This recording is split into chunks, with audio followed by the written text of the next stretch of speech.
E você... então, já uma pergunta que vai me pegar bem de surpresa. Como é que você fez essa transição de acabar nos estudos africanos? Como a África chegou na sua vida? Isso é uma coisa que eu digo que foi o grande presente que eu ganhei. Uhum. Porque, principalmente por essa trajetória, numa perspectiva de uma história mais crítica, principalmente de crítica a uma historiografia mais oficial, de uma linha mais conservadora e tudo mais, a sensação que eu tinha era que me faltavam informações sobre a África, mas não uma leitura eurocêntrica sobre a África. Quer dizer, eu acreditava efetivamente que eu não tinha essa leitura eurocêntrica. Uhum. Aí, num determinado momento, eu fui chamada para dar aula de África na FMU, substituindo a Fábia, que é especialista em África. Sim, a professora Fábia, que hoje está... Ela é da Unilab, mas está fazendo pós-doc na Unifesp. Exatamente. Né? Então, era uma grande responsabilidade, mas como isso aconteceu num semestre, eu teria alguns meses, falei, bom, vou me jogar no estudo, mas realmente acreditando que o que me faltavam eram informações. E foi um dos belíssimos e grandes e deliciosos tapas na cara que eu recebi na vida. Porque quando eu comecei justamente a discutir, eu me dei conta que a minha leitura sobre África era uma leitura eurocêntrica. Sim. E daí, para fazer uma outra leitura, eu tive que fazer todo um processo de desconstrução de uma perspectiva e repensar todo esse processo numa outra lógica. Então, foi um aprendizado maravilhoso, maravilhoso. Quer dizer, isso que eu acho fantástico. Você foi autodidata nesse mundo da história da África. Eu tive que ser, claro, que daí pedi muita ajuda, muita indicação, mas foi uma das melhores coisas que pôde me acontecer. Agora, me desperta bastante curiosidade. Como é que mudou, então, o seu olhar como historiadora antes e depois de emergir nesse mundo de história da África, que eu também sou africanista, que é muito particular. Exatamente. Você tem uma outra visão, uma outra metodologia para pensar o tempo, para pensar o ser na história, a perspectiva social da história. O que te mudou como historiadora, já fora da universidade, ter essa introdução aos estudos africanos? Eu acho que, em primeiro lugar, o que você disse, a discussão sobre tempo.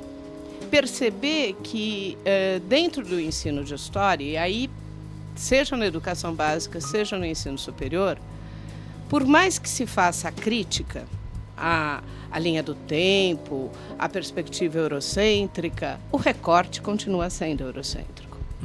Então, continuamos trabalhando com a dimensão de antiga, moderna, medieval, antes, obviamente, moderna, contemporânea, Brasil colônia, Brasil império, Brasil república, América idem. E aí, de fato, o nosso recorte é um recorte que está dentro da lógica do eixo eurocêntrico. E daí perceber e entender que a dimensão de tempo das populações africanas não é a mesma dimensão de tempo das sociedades europeias, foi uma absoluta libertação para encontrar um caminho que possa justamente fazer a crítica, e uma crítica muito mais concreta à história eurocêntrica. Então, claro que isso tem as suas dificuldades. Hoje eu tenho uma enorme dificuldade de trabalhar nessa dimensão eurocêntrica.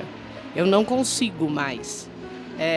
Eu não acredito mais nessa dimensão. Quer dizer, na realidade eu nunca acreditei. Só que eu não percebia que era nela que eu estava trabalhando. E foi a África que possibilitou enxergar isso. Então, mudou tudo, na realidade. Inverteu toda a minha lógica. de perceber, por exemplo, que por mais que a gente faça a crítica e diga não, é preciso entender a história vista de baixo, numa perspectiva, por exemplo, de um autor como o Thompson, mas de fato a nossa vista de baixo é um olhar ainda muito de cima para baixo. Sim. E aí, de fato, quando você encontra a riqueza, a diversidade, a multiplicidade que as sociedades africanas dão como chance de aprendizado, é uma coisa maravilhosa.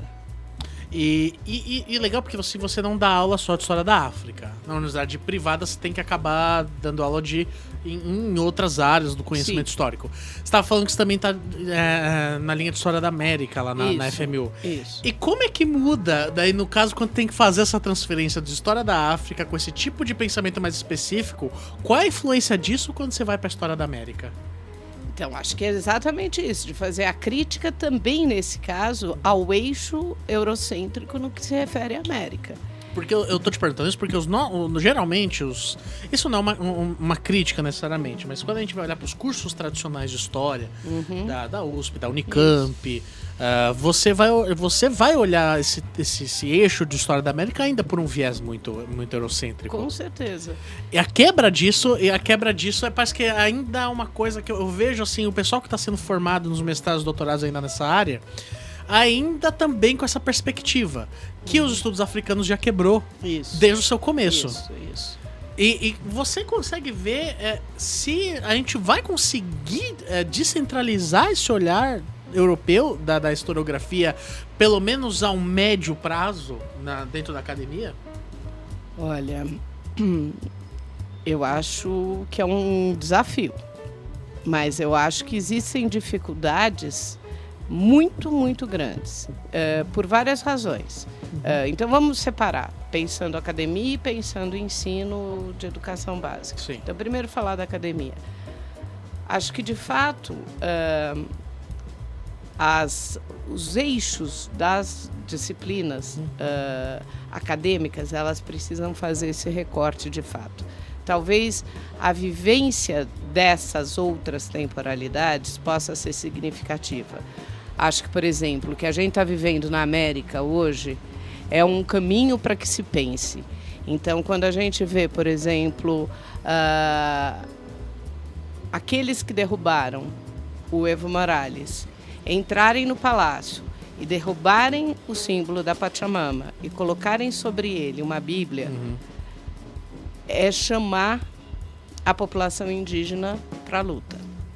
Independente de outras questões que já a levariam para a luta, isso tem uma força simbólica absurdamente intensa. Então, acho que a realidade está chamando os historiadores para poderem fazer esse desafio de uma outra compreensão. Acho que cabe aos historiadores comprarem ou não esse desafio. Eu espero que comprem.